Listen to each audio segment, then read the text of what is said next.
Sur les routes de Crimée, le message est clair. Le 16 mars, le référendum donnera deux choix aux quelques 1,5 million d'électeurs, entre le fascisme de Kiev ou la Russie. Officiellement, deux possibilités sont proposées. Une réunification avec Moscou ou un retour à la Constitution de 1992, prévoyant de facto une Crimée indépendante au sein de la République d'Ukraine. Mais dans une région majoritairement acquise à Moscou, l'issue du scrutin semble jouer d'avance.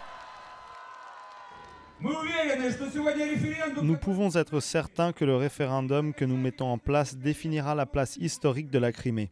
Et cette place, c'est de faire partie de la Russie.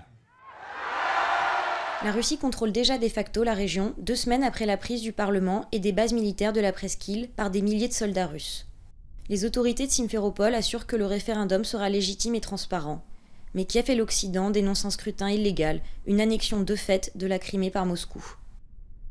Les militaires n'ont pas l'intention d'organiser un véritable référendum. Ils vont remplir les procès-verbaux avec des chiffres donnés par le Kremlin. Dans la péninsule, les pro-russes sont nombreux.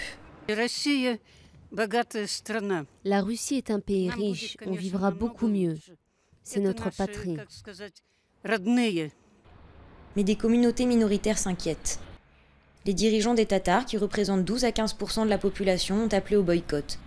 Quant aux pro-ukrainiens, beaucoup se sentent menacés. Je ne peux pas prendre la nationalité russe et être une traître. Je vais être obligée de tout abandonner et de partir. L'Occident a d'ores et déjà annoncé qu'il ne reconnaîtra pas l'issue du référendum. En prenant la Crimée sous son aile, la Russie va renforcer son isolement sur la scène internationale.